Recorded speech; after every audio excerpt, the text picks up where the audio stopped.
Welcome back to Talking Shop. I am your host, Brandon Bombardo. Today, we're going to talk about something that often gets overlooked in business. It's part of your decisions that you're making, but it's the real impact of American made. A lot of people see it as a sticker or a buzzword. I think you hear a lot in business about American made now. I mean, it's just something that's used. But the truth is, choosing American made companies does have a ripple effect that directly hits your bottom line and ultimately your reliability and even your reputation in some cases, in a lot of cases. So first, though, as always, I would like to introduce the one person that I believe the fantasy football gods hate more than me, Nick Peters. You know, I had moved on and gotten over it. I knew you had. That's and why then I you said had to it. go and bring it back up. Sorry, bro. I once again didn't read ahead and see what you were going to say. Yeah. You came into this in a really good mood. Yeah. And now you just ruined it. Well, I like to put the show notes. I put the show notes in front of you so you know what I'm going to call you. Well, that would involve me having to look at the show notes before the show. And I come unprepared every week. You do. And just wing it. My favorite is when you walk in the room like, what are we talking about today? Well, I gave you show notes. It works really well, though. Yeah, it's cool. It's worked for 211 episodes, so why stop now?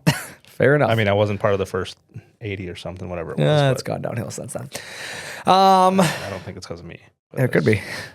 Anyways, hello, everyone. Hi. It's great to be here again.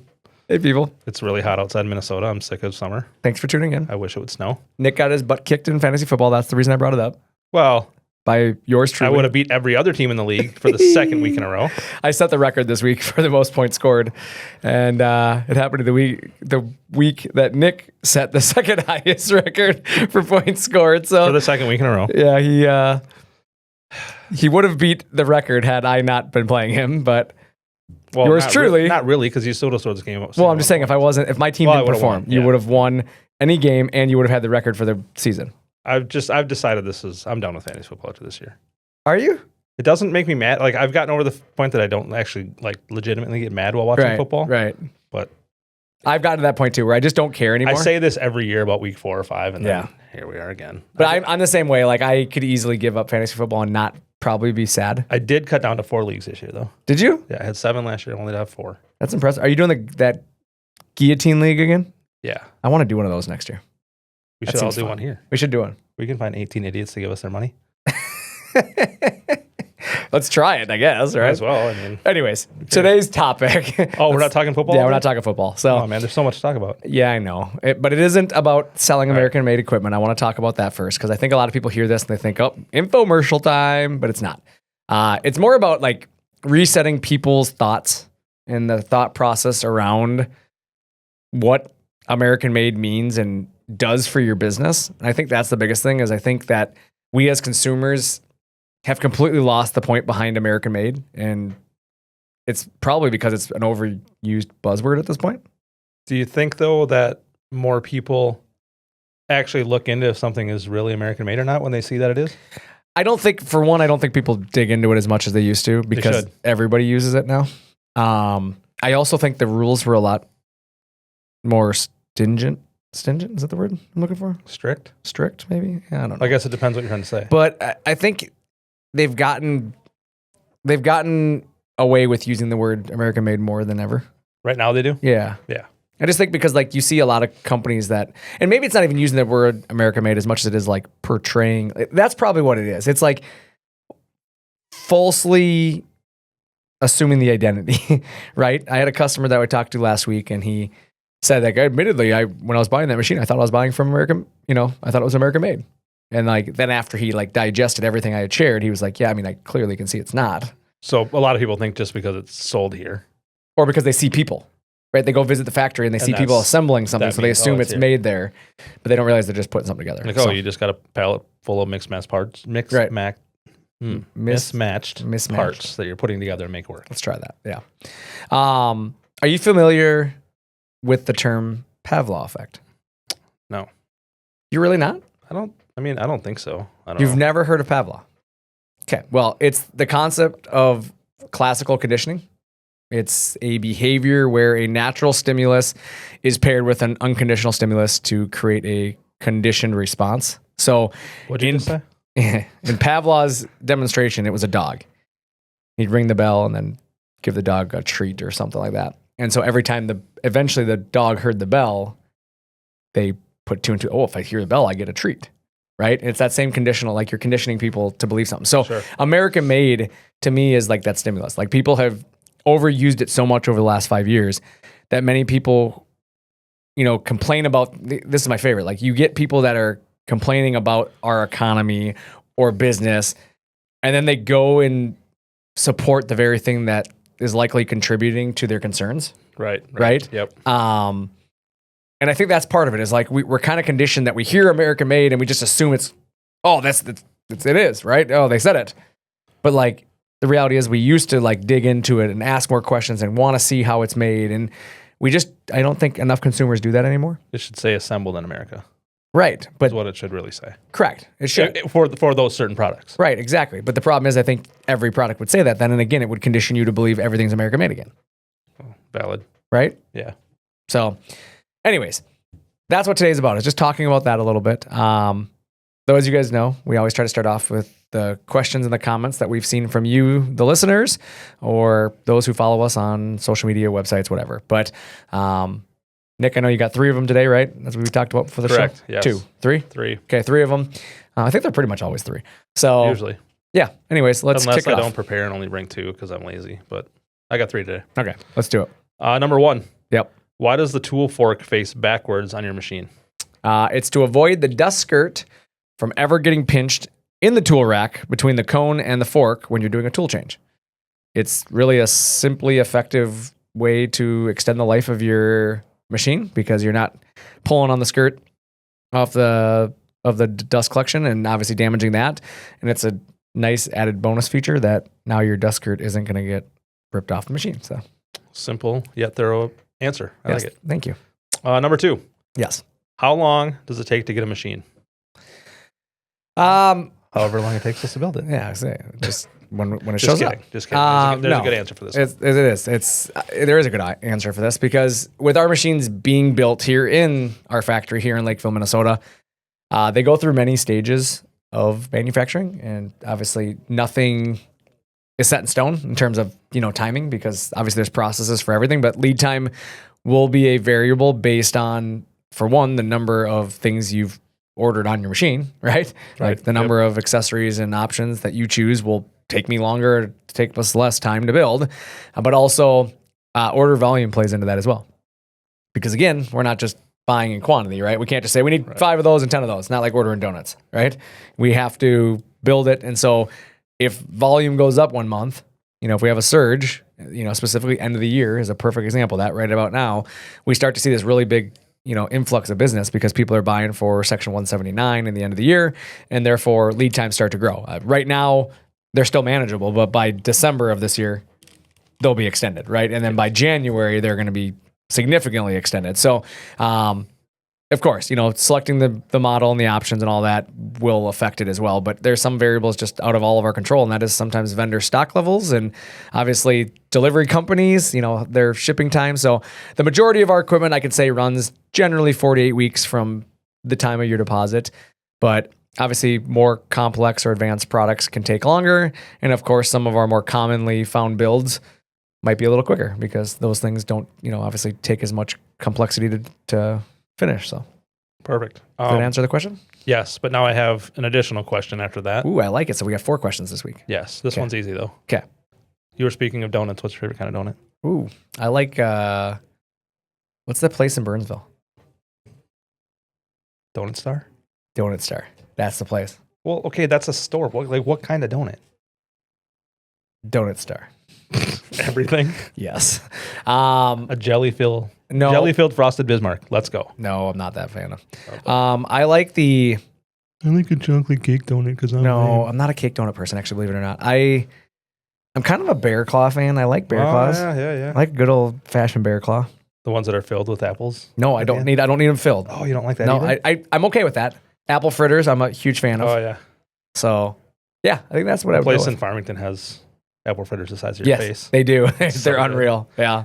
All right, anyway, didn't mind you to Cool. sidetrack, but Thanks. it was a question that popped in. Question 3. 4. Number 3B. 3B. What is the price of a machine? Why do you not just list it on your ads? I won't buy from a company who does not list their pricing. Sorry. Okay. Sorry to upset you. I guess, first off, I want to be clear. All general pricing is listed on our website. Well-equipped pricing. Yeah, so just click on the ad, I guess, and you'll see the pricing. But each ad contains that link, first off, because if you click on the ad, it will go to our website.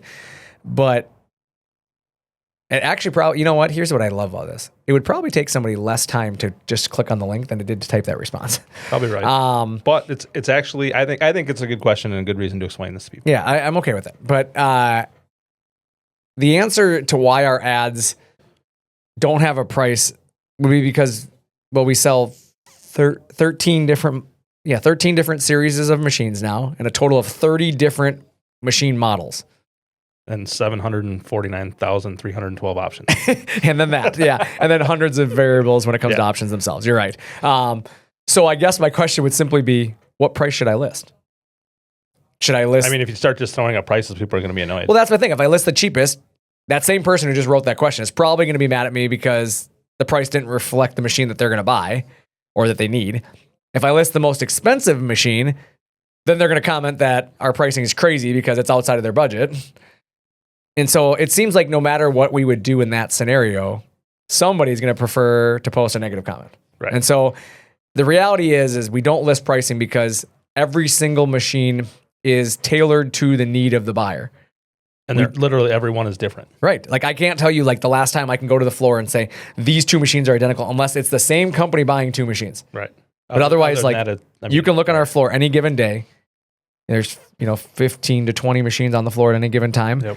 I bet you can't find one that matches another one on the floor at any given time. Correct. I would 100% agree with that. So that's why we don't put prices, because the price is very much dependent on what your budget is, what your needs are, what the options that you're considering are. I like it. Cool. Moving on. Yeah. So if you got any questions or comments, good or bad, I'm always willing to talk about them. You can email me, Brandon@ShopSabre.com, and I will pass them on to Nick, or you can email Nicholas@ShopSabre.com. With an H. And he will absolutely list them here and we'll talk about them. So, yes. And I love to prepare these questions for the show and prepare the episode. So send them over. Yeah, he doesn't prepare shit. I mean, I got you 3 questions again for the 200. I will give you that. You do prepare the questions, but and sometimes I even add a 4th. You even admitted at the beginning of this, you don't even read the episode most of the time, the show notes. It's better that way. Yeah, it's great. This is fantastic. I have to explain the show to the show guy. Yeah, but I always have great insight and great answers to always your phrases and stuff. It's fair. I just like listening to you talk. That's why I don't really say a lot. Aw, and the listeners like your voice better. Oh, yeah, that's it. You definitely have a voice for the podcast, not necessarily the face. I got a face for a podcast. You have a face for radio. I do. But, okay, let's get back on track here. Let's talk about the topic today. We're talking about why it matters and American made and all that. And I think the first thing is let's look beyond the stickers, right? Because every American made sticker, there's a story behind it. And I think that's the thing that I first like to talk about is when you hear American made, it's not just about patriotism. I want to start there because, for one, I'm a very patriotic person. Yep. So you know that about me. But to me, it's about performance. What stands behind that sticker? And it's, hear me out before you just roll your eyes and turn off our show, because I know there's people considering that right now. But when when you invest in American made, you're investing in a person, if you will, right? Or the very jobs that stand to benefit from that purchase. And tell me I'm not right here, please. I mean, if I'm wrong, tell me. But does your consumers who's buying your product, right? The ones listening to this, your product, not require their jobs or their income to buy your product?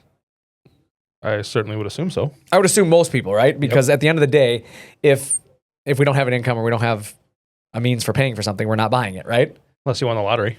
I mean, that could be helpful. Okay, well, there's 1% of people ever. Probably less than that. Probably. But you're still correct. But yeah, your consumer requires that job, right? And therefore, if their jobs were outsourced or shipped overseas, would they be buying from you? No. Most likely not, right? Not, no. Like people who typically get laid off or lose their job don't run out and buy products, right? That's rarely the case, right? So I think of when you consider something made here, in the United States, many times the product has some real advantages if you're willing to look closely at it, right? And whether that advantage is shorter lead time, right? You can get it sooner because the parts don't have to cross the ocean or go through customs and all that. Or maybe the product is in stock today, and you can get it right away. But what if that is an imported product, right? Yeah, it's in stock. You might get it today because they had an abundance of them on order. But what about after support? What about when you need a replacement part? What about when you need to buy accessories, right? Like the difference with that shorter lead time isn't just about buying the machine today.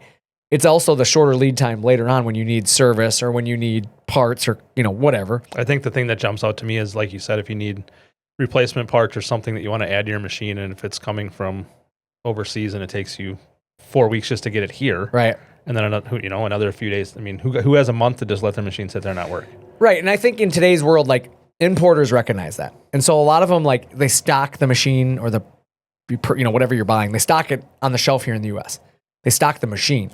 Yeah. Or the product. So you don't have to wait weeks to get it because it's impulse, right? You want to buy it, you want it now. Mm-hmm. So they do that to capture that impulse purchase.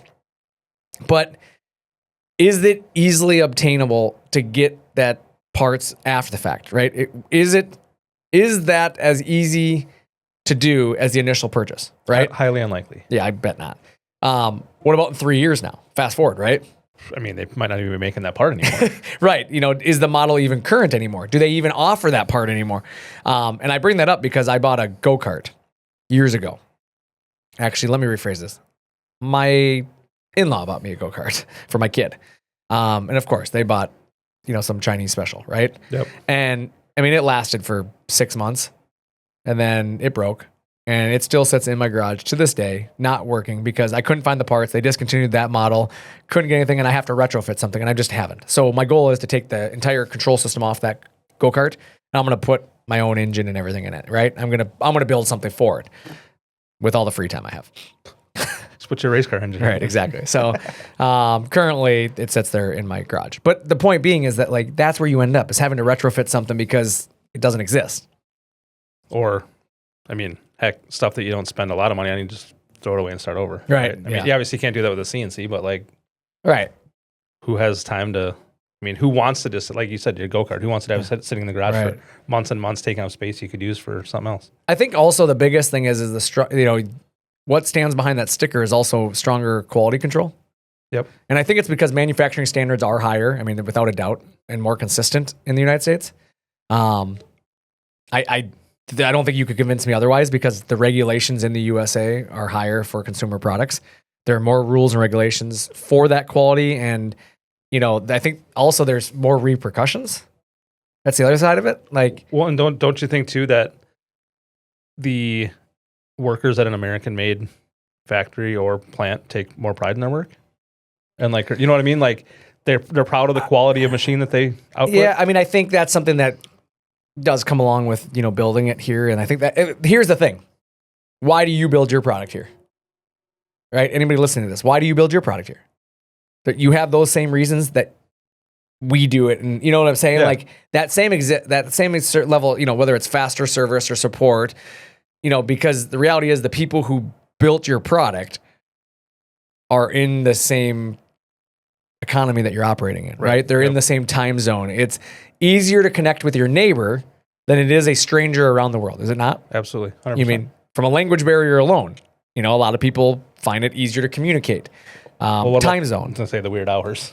Yeah, that's as I say. The biggest thing is the time zone when we operate, you operate, kind of a deal, right? Or within a very close amount of time. And how often do you call a place with questions and you end up at some call center where somebody's just using prompts off a computer to try to help you and doesn't actually know the product and trying to answer questions? Like somebody calls us up. Oh, I get so frustrated. To get they call me to get an update on a machine, or they call to get something help with support. They talk to somebody that's right here that can look at their computer and get you a realistic update or get you realistic help on what you're having an issue with in your machine instead of spending 3 hours going through a bunch of questions asking if you turn the power on and off yet or, unplugged it and plugged it back in type of thing, where you can actually get the problem diagnosed and helped right away with somebody that has knowledge. Well, I think, another thing that I think about is holiday barriers. I know it sounds crazy, but did you know that some countries actually shut down for weeks at a time? Yeah, we just talked about that in our production meeting this morning. Yeah. But, putting in certain things to know that you can get things in a timely manner because certain things are shut down. Right. Yeah, and that's exactly it. Like when you look at like certain countries, specifically, it's not always China. It's not always, you know what I'm saying? Like countries in general, they shut down. So it's like when you run into holiday schedules and, barriers there, like now again, you're waiting, right? And to me, it's all about thinking about that long-term play. Right. I think too many shops buy into the import story and they find out later that cheap upfront comes with an expense later on, right? Yep. And whether it's your downtime, because downtime is the most expensive thing in a business, but you think by now, like the one thing I always like to point out is that like if you can't recognize that by now import companies learned how to spin their stories, right? They understand what's being said about them, right? They understand. Absolutely. And rather than like just increasing the quality and build, and doing all the things that make America Made what it is, they just figure out how to market better. They just learn talking points around all the questions that are asked. And they make them sound as good. Yep. Exactly. Like they make them sound as good, but you're being fooled before you even spend $1 at that point. Right. Like that story isn't real. Like they're at the end of the day, nothing beats that American-made aspect of goods and services, right? 100%. The real cost of importing, it's beyond just the price, right? Importing looks cheaper at first glance, but the cost will always sneak its way in, and whether that's shipping delays that stop your production because now something's stuck in customs, or when you're down and the parts are unavailable, as we talked about, a part for my go-kart is not available. Like now, what if that was a product I made money with? Like you're just in trouble. Yep. Or worse, the company that sold you the part isn't in business anymore or isn't offering it anymore. What does that cost look like to your reputation? I mean, way more than spending a few $1,000s on something of quality, right? Right. I think. But I just think about that from everything. Like I'm not just talking about we're a CNC manufacturer. Obviously, we're going to talk about CNC here, but I'm talking about everything. Like how many companies, and again, I know it's changing a little bit right now, but how many companies import cabinets from overseas, I've seen that a lot. And obviously there's a new tariff in place and we're seeing a lot of stuff shift back. I've actually gotten a lot of calls from people like, oh, we got to start building our own cabinets again. We're not going to outsource them anymore. But you start thinking about that. It's hard to source replacement parts for something they didn't build. Yeah, I mean, they obviously are just getting them from random places, right? Right. Just piecemealing it together, really? Correct. Like, it's hard to source a discontinued part. That's the one thing I always remind people. And it's not a what if, it's a when. Because eventually, import products all have a shelf life. Like, it's just that simple. And, the language, the time barriers, with tech support, when you need technical help, you want that person there when you need it, right? Yes. And the person who promised you the world is only so capable, I can assure you that, because they're not building the product. At the end of the day, like eventually they have to rely on their OEM or the original equipment manufacturer because they don't control it all. They can tell you anything they want with it, but if the OEM doesn't have the part or the person who built that is out on maternity leave or, whatever, they have to find somebody else to do it. Right. Well, and it's not like that person who's making you all those promises probably is going to have to deal with the repercussions after, right? Like they're not worried about that part of it. They just want to get the sale. What are you going to do? Trash China? Yeah. Like seriously. You're going to go on the internet and write bad about China? Like everybody's going to tell you, yep, you got what you paid for. Yeah, we knew that ahead of time. Right. Exactly. I mean, like they aren't worried about reputation, and machines designed for volume, as an example, they're not typically designed for precision and for quality, right? If you're building for volume, you want to sell a mass number of them, you build it cheap. It's that simple. I mean, make the money while you have the product and then move on to the next one. Right. And the import market exists because of mass production, right? That's the reason why it exists. Not for quality, it's for quantity. It's always been that way, and they produce based on price. That's why they always advertise on price. They're going to cut corners where they have to, where you're not going to see it many times, right? To save $1 and a couple dollars at a time over the number of parts they're selling, right? Whether it's cabinets, machines, whatever, compounds to massive profits for a company. Right. And that's why a lot of people import. And so at the end of the day, the end user is going to pay that price eventually. Every hour of downtime in your business is money burned, and burning money is not an effective business plan. No. Yeah, no. So I think that's where suddenly the word cheap becomes very expensive. Yeah, I mean, the old phrase, you get what you pay for, right? Yeah. I mean, it applies to darn near everything. It does. I mean, and some things are throwaway products and you can afford to do it. But those are the things that you're expecting to do that with, right? Like that's not something that you're being sold on lasting you for years and years and making you tons of money, whether it's a CNC or anything. I firmly believe that. Like sometimes, yes, there are products out there that are just unnecessarily expensive if you try to buy them locally, and so you have to go. But like when you have options, like you should really consider your options. Absolutely. Like educate yourself. Yeah, I mean, I think it's funny because I obviously have a 12-year-old. Is he 12 already? 11. He's 11. Yeah. Took me a second there. My 11-year-old. It's funny that he asks when we go to the store and we look at something. He's like, "Dad, where's that made?" Like when we're looking at that. Like my kids understand the importance of it. They understand like what it means to our family, right? And so I think you have to look at those consumer stories. You know, there are thousands of stories out there that support what we're talking about. You know, the stories from consumers about cheap equipment and cheap products and things failing has become so blind because it's so common, right? Yep. That we're more focused on saving $1 versus educating ourselves, right? Right. Yeah, I mean, too many people just look at the bottom line or like the final number, right? And I think people look there first before they look at anything else. I honestly believe that in today's world. Like people get quotes and they scroll to the price before they look at another thing. Yeah, and then just comparing prices obviously isn't the right way to go about it. You have to compare everything in the middle of the line. If the first thing you do when you get a quote on anything is look at the price, you've left value on the table always. Absolutely. To yourself, not even to the sales guy, to yourself. Yep. Because you are looking past important things to look at $1. Right. And like I have retrained myself that I don't look at the price till the end. And sometimes I still get to the end and I'm like, whoop, can't afford that. Yep. But I at least now know why they think it's worth something. And then I can compare. But when I just look at the price, I ignore all education I could have had. And then I get tricked into buying something else and wish I would have learned something else. Because I might not buy that first product. Right. Because it's too expensive.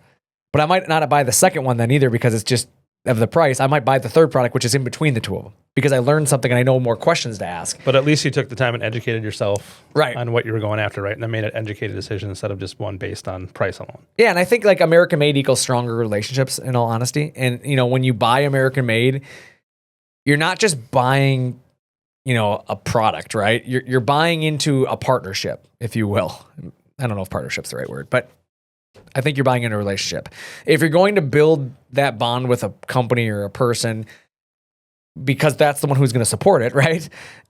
The people who build it, and you know, when you think about like their pride in what they do, when you need something, those people will be there for you, right? And they'll know what they're talking about. Yeah, you get access to engineering, to builders, to support staff who understand your challenges. Because a lot of times if you buy a product that is built here for you, you're going to get a better understanding, right? Because those people understand why you're buying it and what you're doing. Correct. I also believe the thing that gets overlooked a lot of times is you're contributing to your local economy.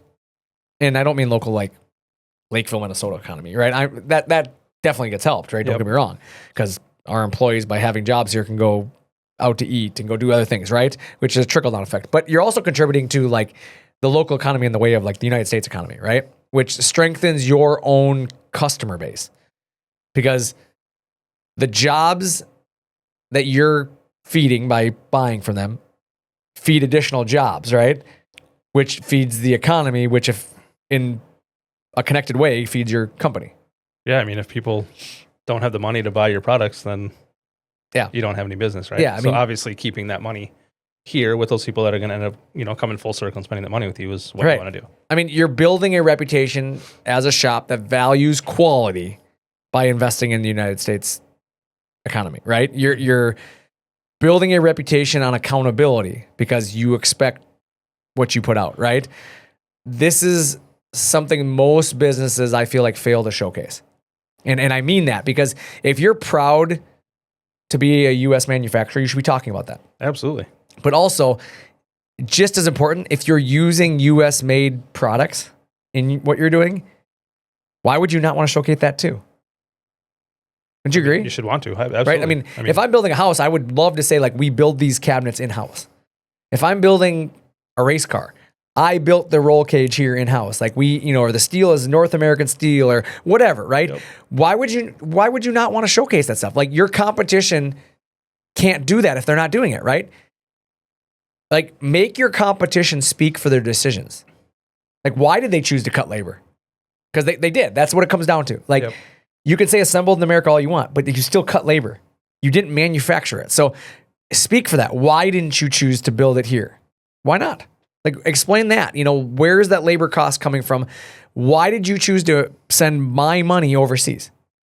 I want to know that. If I'm buying your product, why are you sending it back overseas and not putting it back into the economy that is going to ultimately drive back towards my business?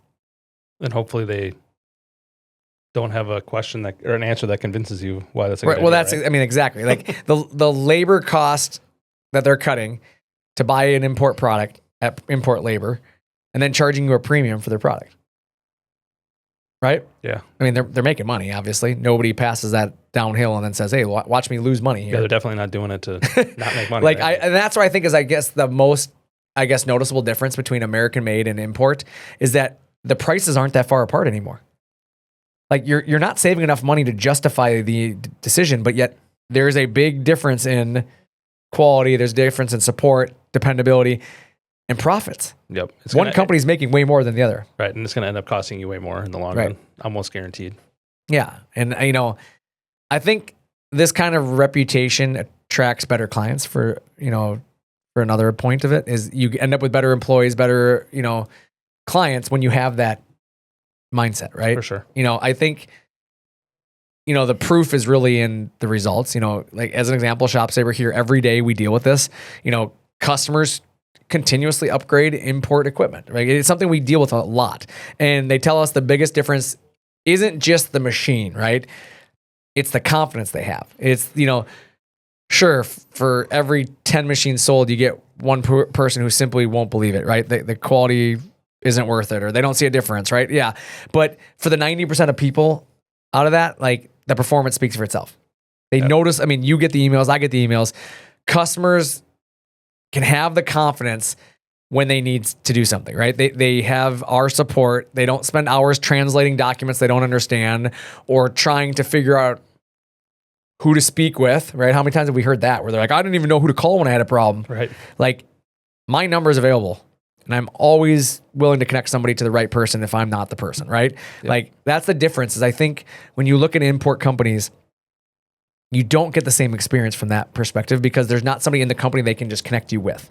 Right. They're probably just trying to, like we said before, click their way through a computer to get you an answer that may help you in the moment and get you maybe off the phone and think you're back working. Right. But then you need to call back again and get more help. Whereas somebody calls us, we can say, hey, hold on just 1 second. Let me get you somebody. Well, I think you just get real support, right? They can help you right away. Yeah. They're here. They're within our home, right? They're all within our location. It's that peace of mind that you get. To me, that's worth more than any upfront savings. Right. And the other thing that I've always found is it's the look over here. They distract you. Oh, but we're giving you this and this option where they're not. Look over here. Because it's flashy. That's noticeable. But they don't talk about how is the machine made or how do they support it or how, it's the little things after the fact. So in your company, and as you think about that, why do you sell your product in the United States? Right? The takeaway for me is American made isn't just a label, it's a business advantage. And I truly believe that. It means reliability, it means quality, it means relationships. And all those things help you grow instead of holding you back. And I believe that 100% to be true. And I really think more importantly, if you're looking at next year, we're talking about 2026 and God, 2026. It's only 90 days away. Right. And you wonder what your next move is or should be. I think your next move should truly be making a reinvestment in your company and make it American made. Make whatever it is that you can do, bring it in-house, do it, control it, own it. Because I think you're going to find that a lot of people are going to appreciate that. And the next time you're faced with a buying decision, because you will be, I think, remember, you're not just buying a product, right? You're investing in your own future. Who builds it does matter. I think where it's built matters just as much as who builds it. 100%.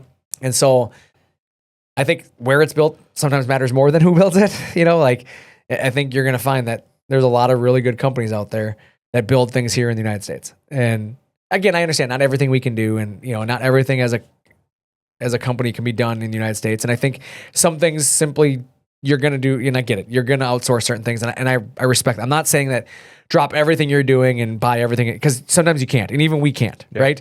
I mean, admittedly, ShopSabre doesn't buy everything from United States only. Like I said, when you look at Mitsubishi, when you look at Mitsubishi is a Japanese company. But there's certain products that are just top of the line in that area that you have to do that right. for, And that's what I was gonna say. Like Mitsubishi's a leader. When you look at HSD, they're Italian, but they're the leader. Like everybody uses them.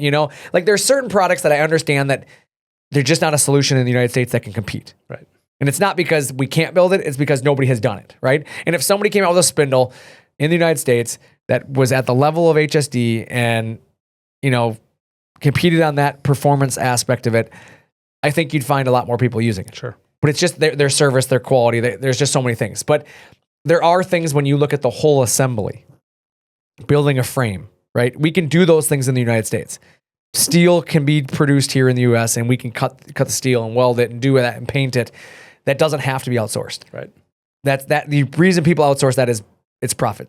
It's savings, right? Like those things can be very competitive here. And I think that's something that as you think about your cabinets, can your cabinets be produced here competitively? And I think the answer is yes. 100%. I really believe that cabinets can easily be produced in the United States competitively with an improved quality. I believe the same with sign making. Like there's sign makers in the United States that are extremely talented. I mean, I've seen some super talented people that use our equipment, but I will say, like, there's no reason why you shouldn't be doing it if you can, right? Absolutely. And so that's just where I'm at. And then, again, not to beat a dead horse, but that's where I feel on things. So, my motivational quote of the week kind of falls in line with this. So I'm going to lead into it. And Nick, I'll let you still have a word after this. I apologize, but I want to jump into it. My motivational quote is, all things are difficult before they're easy. And I say that because like it kind of finishes out my thought of the day of like, I understand American made is not always easy, right? Like, well, I got to build it here. That means I got to buy a machine. I got to, you're right. You do have a little bit of work to do up front, but I can assure you that all things are difficult before they're easy, right? Like it takes a little bit of learning. Everything you do has a difficulty level to it until you understand it. Sure. And then it becomes easy. I mean, I'll tell you right now, reading right there. I mean, yeah, reading is difficult before you learn it as a child, right? 100%. Right. Walking. Walking. All of these things are difficult right. until they become easy, right? So sure, making cabinets here is difficult at first if you're not using a CNC. Right. But get a CNC, learn it. It's going to make it easier, more efficient, more cost effective. Right. It's really a no-lose situation, right? I think that I have gained a lot of respect for a lot of people through business because you watch the amount of effort people put into building a better product and servicing a better product. And I love it. I love watching what our customers do. And I love seeing customers do unique things. And, Brad Goodman is a customer of ours that I love watching him. He posted a video the other day that I commented on there. I said, it makes me smile every time because he pushes the boundaries of everything. And then he isn't afraid to talk to people and show them how he does it. And it's just like, we need more of that in the world, right? Of picking each other up and showing each other how to be successful. And I think as businesses, the more we unite and we push the whole, hey, we all can do this together, like we will be a stronger overall group. And there's plenty of work for everybody. There is. Like, don't be afraid to help somebody with a simple question. If it's, even if it's not a simple question, like, don't be afraid to, don't just ignore people, like help them out. Like, they're not going to affect you in any way. Like, I just love make life easier for everybody. Let's all just be nice to each other. It's really simple. Right. Like these machines are incredibly capable. It can really change your next year. And I think if you're not using CNC already, you should really start strongly considering it. Because if you're doing something that's being outsourced, you're paying somebody else to do the work, whatever, you're doing it by hand. Like 2026 is the year you got to change that. You have to. Do not say we'll get to it in 2027. Yeah, you're not going to. Like way too far behind the eight ball at that point. Admittedly, you're probably too far behind already. Like it's time to really. But don't put yourself further behind. Right. Exactly. Like admittedly, you got to take that step. And I've been saying it for years that you're going to be we're at that point where you're just too far behind. It's not if anymore. It's just when are you going to do it? Because you have to. If you're going to stay sustainable, you're going to stay competitive. You got to do it. So, anyways. Thanks for supporting American Made. I mean, that's the most important thing here is I appreciate everybody who does support us, all of our great customers. Hopefully there's a few of you out there that heard this and, you think about how you're doing things and maybe do reinvest in the United States and, some of the manufacturing that's being done here locally. But again, thanks for tuning in to Talking Shop with ShopSabre. As always, I'm Brandon. And I'm Nick. You've been listening to Talking Shop. Thanks again.